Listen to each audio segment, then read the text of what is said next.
Good evening to all of you. आज हम unseen passage dictate करेंगे और आपको लिखना है। ओके, जो भी बच्चे क्लास में आएंगे अपना नाम मेंशन करते रहो। आज जो क्लास होगी वो आपकी अनसीन पैसेज की क्लास होगी। 2 पैसेज डिक्टेट करूँगी मैं आपको। ओके, और वो आपको ट्रांसलेट करने हैं। तो सभी बच्चे आ जाओ और सेशन को लाइक कर दो सभी स्टूडेंट्स।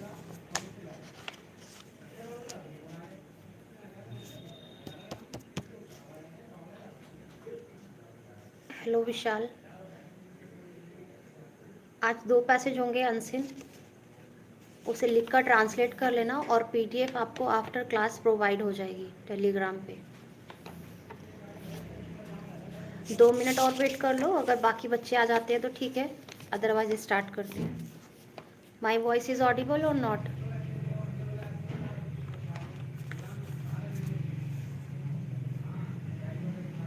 ओके विशाल, प्रैक्टिस कर लिया करो। सारी प्लेलिस्ट आपको डिस्क्रिप्शन में मिल जाएगी।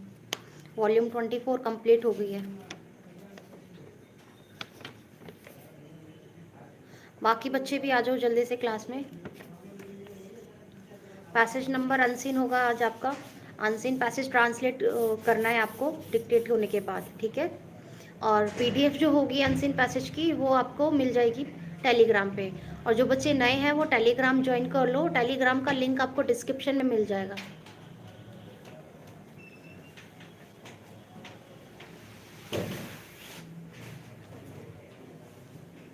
जो बच्चे नए हैं क्लास में वो टेलीग्राम ज्वाइन कर लो, टेलीग्राम का लिंक आपको डिस्क्रिप्शन में मिल जाएगा।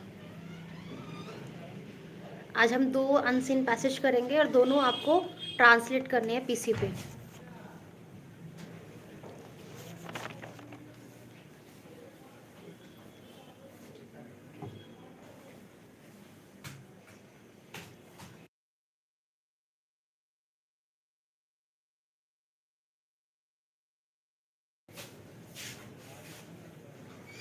बाकी बच्चे जो आ गए हैं कमेंट करके बताओ, अपना नाम मेंशन करो कमेंट बॉक्स में।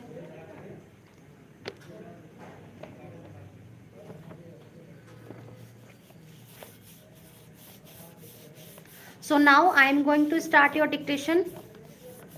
रेडी रहो अपने डिक्टेशन के लिए। मैं पैसेज डिक्टेट कर रही हूँ। 2 डिक्टेशन होगी आपकी। Okay, so B ready for your dictation.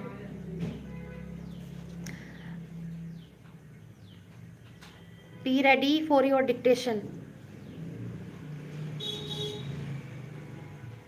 कोई सा भी ले लो विशाल, सभी बेस्ट है।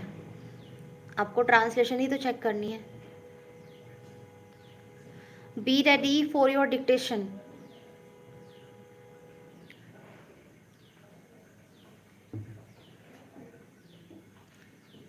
दो पैसेज डिक्टेट करूंगी। फर्स्ट पैसेज में स्टार्ट करने जा रही हूँ। Okay, so now dictation start now. Sir, I rise to move that the situation arising out of devaluation of the rupee in terms of the dollar be taken into consideration. The subject of this motion is admittedly one of grave importance to the country, and I am aware that as Minister of Finance there is a special responsibility which rests upon me. In this matter, I feel, Mr. Speaker, that the best way in which I can discharge this responsibility to the House and to the country is by placing before the House a true, clear, unvarnished picture of the situation as I see it.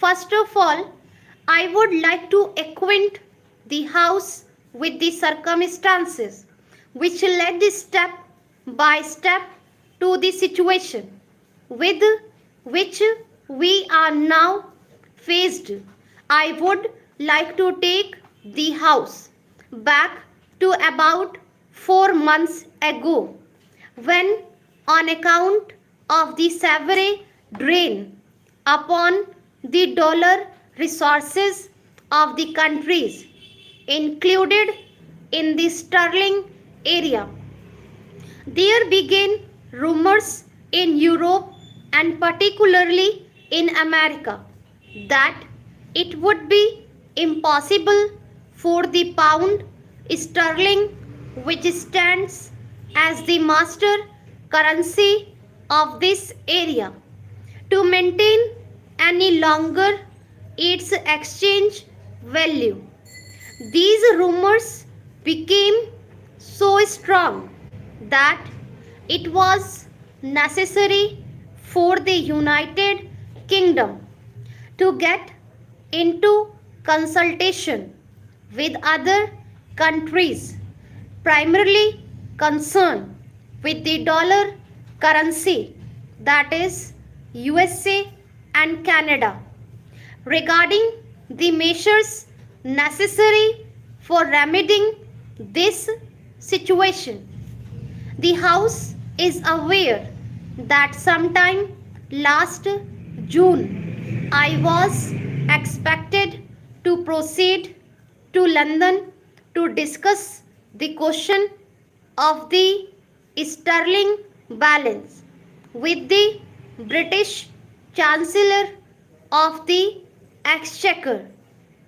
I was due to have started from Delhi somewhere about the 20th June, the official delegation from the country having gone there a little earlier. Then a message came from the Prime Minister of the United Kingdom to our Prime Minister that in view of the severe strain upon the resources of the sterling area, the government of the United Kingdom felt it necessary to summon a conference of the finance ministers of the Commonwealth countries to discuss this problem. That conference was scheduled to take place sometime in the first week of July, and in consultation with the Prime Minister, therefore, I decided to postpone my visit to London until early in July. The Commonwealth Ministers' Conference took place about the end of the first week of July in 2008. We sat for 3 days and we considered the measures which should be taken by the countries included in the sterling areas to increase our dollar resources and to reduce our expenditure of dollar, where resolutions were framed at this conference, and the whole idea of the conference was that the resolutions passed at that conference were to provide the basis on which the British Chancellor of the Exchequer, so to speak, the managing agent of the sterling area, was to hold talks later in the year, sometime in September, with the US Treasury and with the Canadian government. It is an important point to remember, and I should like to lay some stress on it, that the Commonwealth Ministers' Conference prepared the brief on which the Washington talks were to be based, and I want further to draw the attention of the House to the fact that in the whole of that brief prepared by the Commonwealth Ministers' Conference, there was no reference to the subject of devaluation. That subject was not discussed at the conference. There was not even so much as a reference to the subject at the conference. Then came the talks in Washington in September. The talks at Washington were between the British Chancellor of the Exchequer, the US Secretary of the Treasury, and the Minister of Finance of the Canadian government. The Commonwealth countries were not represented in this conference. The understanding was that the British Chancellor of the Exchequer would argue the case for the sterling countries on the short note prepared by the Commonwealth Ministers' Conference. I may say incidentally that in view of the great importance of these talks in relation to our finances and the general economy of our country, the government of India felt it necessary to direct Mr. Chintaman Deshmukh, who is now our representative in matters of external finance in Europe and America, to proceed to Washington sometime before these talks began, so as to be present there in the capacity of an informal observer. From public statements which have been made, I understand that before the British Chancellor of the Exchequer and the British Foreign Minister went to Washington, apparently a decision had been taken to devalue the pound sterling. The next stage to which I want to carry these preliminary observations is that the first information that we received here regarding the decision of the UK government to devalue the pound sterling was contained in a message which was sent by Mr. Attlee to Pandit Jawaharlal Nehru. We had to see the repercussions of devaluation of the British currency. Stop. जिन बच्चों ने passage complete कर लिया done लिखो comment box में and be ready with next passage. Okay, next passage के लिए ready रहो. जिन बच्चों ने डिक्टेशन लिख लिया डन लिखो कमेंट बॉक्स में. जिन बच्चों ने डिक्टेशन लिख ली है कमेंट बॉक्स में डन लिखो. और जो नए बच्चे हैं वो टेलीग्राम ज्वाइन कर लो. टेलीग्राम का लिंक आपको डिस्क्रिप्शन में मिल जाएगा. ओके पार्थ. जिन बच्चों ने डिक्टेशन लिख लिया डन लिखो. और जो बच्चे नए हैं वो टेलीग्राम ज्वाइन कर लो. टेलीग्राम पे आपको इसकी पीडीएफ मिल जाएगी जो मैंने अभी आपको डिक्टेशन बोली. और साथ के साथ आप लोग ट्रांसलेट कर लेना. Okay, B ready for your next passage. अभी जो भी क्लास होगी वो सारे अनसीन पैसेज होंगे और 5 बजे ऑडियो में स्टार्ट कर दूंगी डिक्टेट करना. तो सभी बच्चे अपने टाइम से ही आना क्लास में. ओके, जो बच्चे लेट आएंगे उनको डिक्टेशन नहीं मिल पाएगी लाइव. सेशन को लाइक कर लो सभी स्टूडेंट्स. 2 मिनट रिलैक्स कर लो.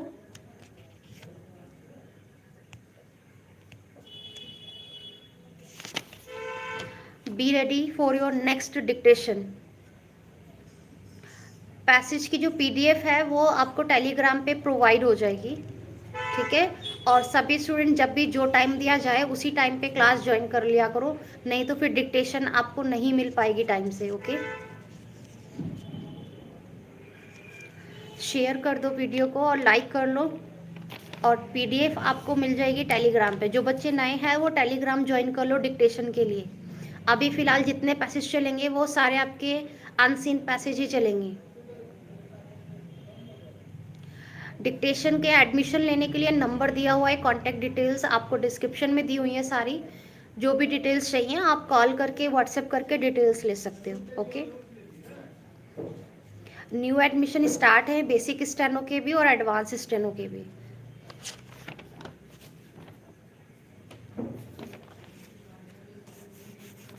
लोकेशन रहेगी Uttam Nagar east, New Delhi. Be ready for your next dictation. ये भी आपका अनसीन पैसेज रहेगा, okay. So now I am going to start your dictation.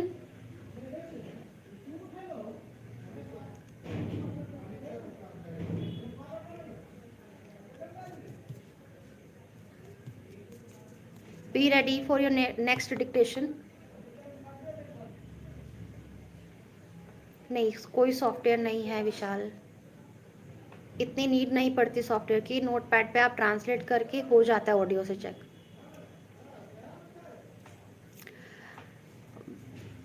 Be ready for your next dictation. So now I am going to start your dictation. जो ये passage है इसकी PDF आपको Telegram पे प्रोवाइड होगी, सभी बच्चे टेलीग्राम ज्वाइन कर लो, okay. Dictation start now. Sir, I move this bill with a feeling of hope and expectation, for I am confident that for the successful development of agriculture, ancillary and supplementary conditions envisaged in this bill are indispensable, just as in the case of industry, finance and marketing are two essential conditions. So also in the case of agriculture, finance and proper marketing are equally essential conditions. You can put up the latest factory and provide the best personnel. But if there is no arrangement for finance and for marketing, that factory will not work sometimes. I am amazed how the agriculturist, sandwiched as he has been between the usurious and fleecing money lender and the greedy and profit-minded trader, has been able to survive. About the leaf, a lot of thinking has been given to the question of providing finance for agriculture. Some thought has also been given to the problem of marketing of agricultural produce. But I do not know of any report or of any literature in the long history of the cooperative movement which has dealt with this problem in a comprehensive and integrated manner as the Rural Credit Survey has done. One of the main defects from which the cooperative movement in India has suffered is that it has mainly concentrated itself on the credit side of the problem. It has been confined to the better class of farmers. The medium and the small farmer has been left out of the ambit of the cooperative movement. The government too has not taken the interest that was necessary for the development of this movement. The result has been that the cooperative movement today contributes an small part only of the short term, medium term, and long term credit needed by the agriculturist. I am thankful to the Rural Credit Survey, which has surveyed the problem in a very comprehensive manner and given us, as I said, an integrated scheme. The scheme envisaged by the Rural Credit Survey falls into two parts: the financial, or rather the credit side of cooperation, and the economic side of cooperation. So far as the credit side is concerned, the formulation of the scheme and its implementation has been entrusted to the Reserve Bank of India. The Reserve Bank Act led the responsibility of developing rural credit upon that institution, that it was appropriate that that responsibility should be placed upon the Reserve Bank. Before I come to the particular subject with which this bill deals, I would like to give a background of what the Reserve Bank proposes to do, because it is only in that background that a very proper appreciation of the provisions of this bill can be done. At the base, it is proposed, or rather it has been decided, to set up what are known as large sized cooperative societies. These large sized cooperative societies will cover from 5 to 10 villages according to the conditions of the different regions. For these 5 or 10 villages, as I said, a large sized cooperative society will be set up, which will deal with multifarious activities concerning the farmer. Ordinarily, the share capital of a large sized cooperative society will be rupees 20,000. The government will contribute 50% of this capital, but if the farmers of the region failed to contribute the remaining 50%, the government will make up the shortfall. The idea is not that the government should remain permanently a partner in the share capital, but as soon as the farmers are in a position to provide adequate finance, the capital invested by the government will be retired, because I am fully conscious of the fact that the cooperative movement, in order to be successful in the true sense, must be owned and run by the farmer himself. This society will also provide commodities which the farmer needs for his productive and consumption purposes, such as seed, fertilizers, agricultural implements, kerosene, cloth, etc.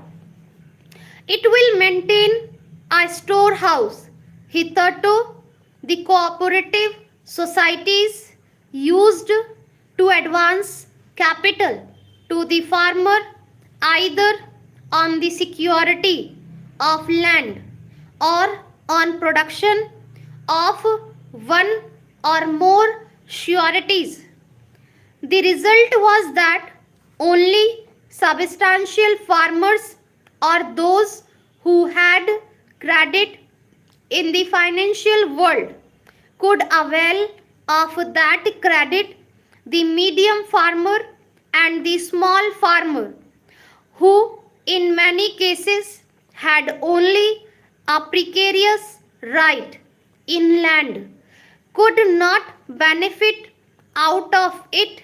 Sir, it is a well-known fact that the medium and small farmers constitute about 75% of the total farmers in India, and any scheme which is not calculated to benefit the 75% of the mass of farmers, I submit, is a highly defective and incomplete scheme.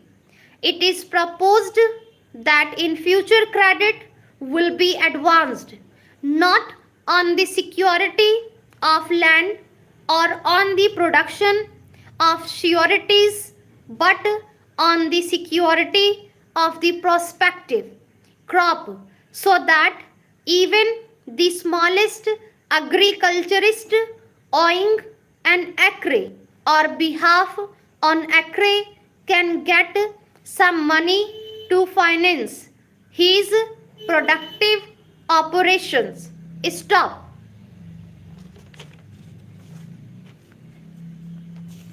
सभी बच्चे passage dictation अपने translate कर लेना, और जो भी next class होगी वो आपको टेलीग्राम पे इन्फॉर्म कर दिया जाएगा, टेलीग्राम ज्वाइन कर लो आप लोग, ओके। टेलीग्राम का लिंक आपको डिस्क्रिप्शन में दिया हुआ है। जब भी आपकी नेक्स्ट क्लास होगी आपको टेलीग्राम पे इन्फॉर्म कर दिया जाएगा, okay. Bye all of you.